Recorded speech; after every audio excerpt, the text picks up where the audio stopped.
Yeah.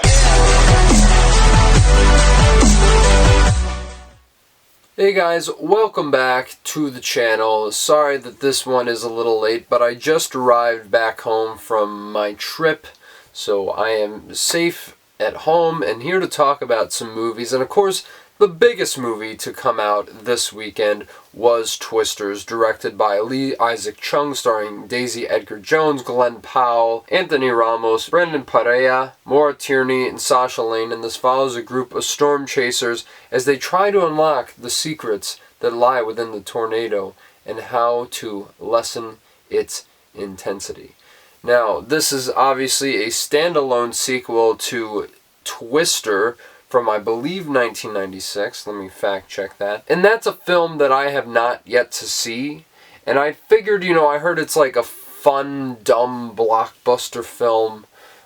So it wasn't really at the top of my radar. It's not really a type of film that I seek out very often.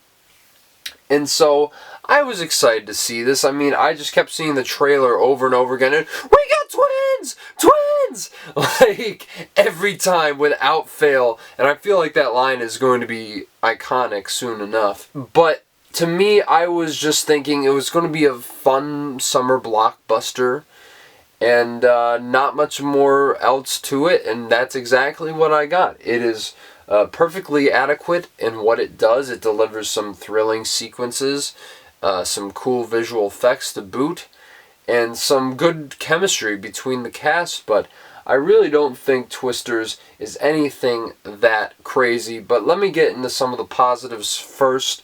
I really did like Daisy Edgar-Jones in this. It wasn't like a incredible star-making turn or anything like that, but I thought she brought some gravitas to her role, and I really appreciated the chemistry she shared with Glen Powell, who, let's be honest, is the star of the show. I mean, this has been the year of Glen Powell. Between this and Hitman, he's truly emerging as one of our top A-list talents more than anything. And I think that this film is going to be the one to absolutely solidify him on that pedestal as the next, let's say, Brad Pitt, for instance. I could even go that far and say that, but I really do think he's just so effortlessly charming and charismatic, and I love the fact that there's a sensitivity to his role that maybe you didn't expect, maybe you did. But I do love the chemistry that him and Daisy Edgar-Jones had. And like I said, even though I will say, I think her accent almost sounds like it's going between British and Midwestern, because I know she is British. So just a little something I picked up on. I was wondering if you guys noticed that. I also like Anthony Ramos. I mean, he's great in almost everything. And I like the dynamic that he has with Daisy Edgar-Jones' character. And a lot of other nice supporting turns as well, but I don't think any that really amount to too much. Like, you get a nice scene with Maura Tierney as her mom, but I feel like the movie really explores these characters on a very surface level, and it doesn't really dive any deeper into that. Now, I know it's just like, oh, it's a fun summer blockbuster, but you know what? Jaws was a summer blockbuster, okay? So, we should still expect a little bit more than just morsels of, what could have been really great characters. And I love some of the ideas in this movie, too, especially when it shows the real impact that it has on these people. It's not just fun and games like the trailers lead you to believe.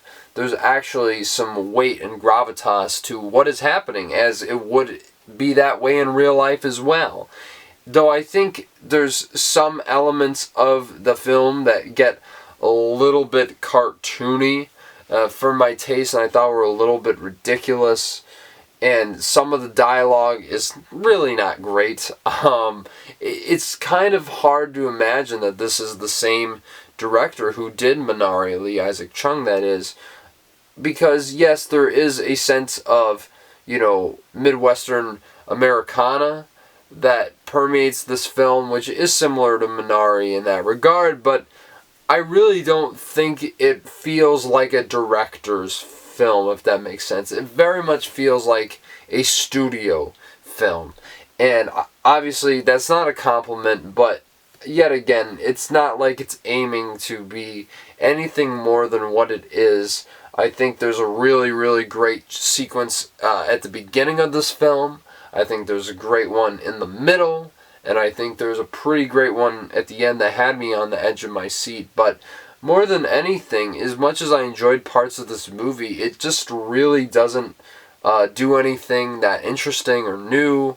And yeah, it's just a fun time at the movies. I mean, and maybe that's why a lot of people go to movies. I certainly do, but I do like a little bit more meat and potatoes, if you will, with my main entree. So that's my thoughts on Twisters, which I'm going to give a very strong 6 out of 10. Yet again, you're going to have fun watching this, more than likely. It's a breezy watch to get through, and it's going to be the talk of the town for a couple of weeks at the very least, until it kind of like tapers off and we get more summer blockbusters like Deadpool and Wolverine, which is coming later this week. And so, yeah, let me know what you thought about Twisters down in the comments below. Is it one of your favorites of the year? I would love to know that, and anything else. And of course, smash the like button, subscribe to the channel if you like what I'm doing here. If you want to see my review for Deadpool and Wolverine, if you want to see my review for the number of other films that I saw recently on my trip, I'm probably going to be talking about at least one of them before my Deadpool and Wolverine review. But please stay out on the lookout nonetheless. And until the next one, I'll ask you guys to have yourselves a good time. See you later.